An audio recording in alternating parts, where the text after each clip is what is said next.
Halo, selamat sore semuanya. Apa kabar? Harapan saya semoga semuanya dalam keadaan sehat walafiat. Mari kita mulai kuliah kita pada hari ini. Hari ini kita akan belajar tentang peristiwa tutur. Dalam pertemuan minggu lalu, kita berbicara tentang situasi tutur. Dalam situasi tutur, terdapat beberapa bagian, sedangkan pada bagian ini kita akan bicara tentang peristiwa tutur. Dalam kaitan dengan peristiwa tutur, berarti terdapat ada penutur dan juga lawan tutur. Secara umumnya kita lihat bahwa setiap komunikasi antar individu pasti saling menyampaikan informasi berupa pikiran, gagasan, maksud, perasaan, maupun emosi secara langsung.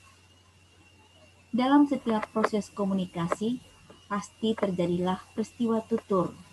Itu dalam proses komunikasi terjadi peristiwa tutur antara penutur dan lawan tutur. Sucito menjelaskan bahwa peristiwa tutur adalah serangkaian tindak tutur yang terorganisasikan untuk mencapai suatu tujuan. Sedangkan Cair mengatakan bahwa peristiwa tutur adalah berlangsungnya interaksi linguistik dalam satu bentuk ujaran atau lebih yang melibatkan dua pihak, yaitu penutur dan lawan tutur dalam satu pokok, dalam suatu waktu tertentu, dalam suatu tempat, dan juga dalam suatu situasi tertentu. Jadi dalam peristiwa tutur, tadi sudah saya sampaikan bahwa terdapat pembicara dan lawan bicara. Dan juga ada waktu di mana seorang itu berbicara, ada tempat di mana pembicaraan itu berlangsung dan juga terdapat dalam situasi tertentu. Mungkin saya bisa memberikan contoh,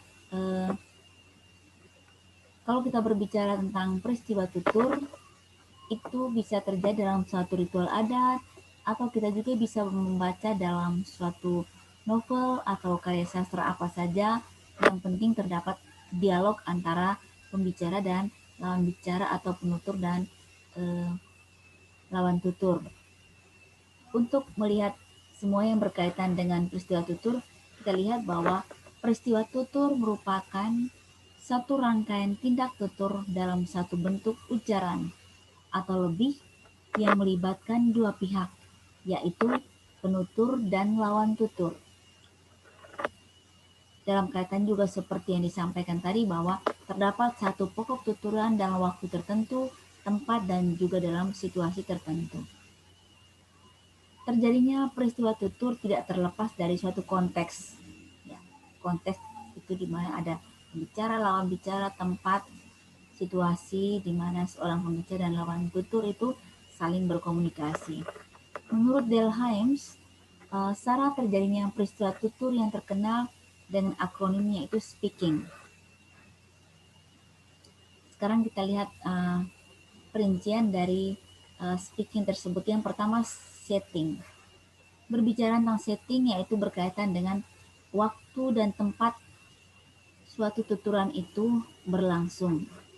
Jadi dalam pembicaraan, penuturan lawan tutur tentu terdapat dalam waktu dan tempat tertentu, baik secara lisan maupun tertulis. Yang berikut partisipan. Dalam peristiwa tutur terdapat partisipan, yaitu pihak-pihak yang terlibat dalam pertuturan tersebut. Antara pembicara atau pendengar, penyapa dan pesapa, atau pengirim dan penerima. Atau kita sebut kalau dalam tulisan antara penulis dan pembaca. Ends. Yang berkaitan dengan maksud dan tujuan pertuturan. Dalam pembicaraan pasti terdapat tujuan dari pembicaraan tersebut. Yang berikut act. Mengacu kepada bentuk dan isi ujaran yang digunakan oleh penutur, yaitu kita mulai tentang bagaimana urutan dalam tuturan tersebut, kronologi ceritanya bagaimana ya. Yang berikut K. K berkaitan dengan semangat seorang penutur dalam menyampaikan pesan, yaitu apakah seorang itu menyampaikan dengan rendah hati, dengan sombong, dengan angkuh, atau dengan gayanya sesuai dengan apa yang diceritakan dalam sebuah tulisan atau dalam sebuah percakapan atau dalam suatu ritual adat. Yang berikut instrumen. Instrumental mengacu kepada jalur bahasa yang digunakan, seperti bahasa lisan, bahasa tertulis, atau bahasa isyarat. Ini semua tergabung dalam bagaimana kaidah bahasa dalam bertutur. Yang berikut norm. Norm itu berkaitan dengan norma atau tuturan dalam berinteraksi antara penutur dan lawan tutur. Sedangkan bagian yang terakhir genre. Genre berkaitan dengan mengacu pada pesan yang disampaikan, apakah itu berupa puisi, surat, artikel, atau dalam bentuk apa saja. Yang penting kita melihat bentuk penyampaian pesan tersebut yang berkaitan dengan peristiwa tutur.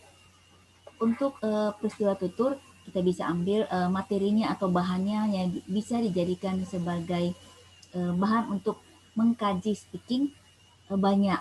Kita bisa mengambil dari novel atau cerpen atau tuturan adat atau kegiatan-kegiatan tertentu yang terdapat komunikasi yang di dalamnya ada penutur dan lawan tutur, materi yang disampaikan, tempat dan situasi. Demikianlah sedikit paparan singkat tentang hal-hal yang berkaitan dengan peristiwa tutur yang menurut Delheims disingkat dengan speaking. Terima kasih.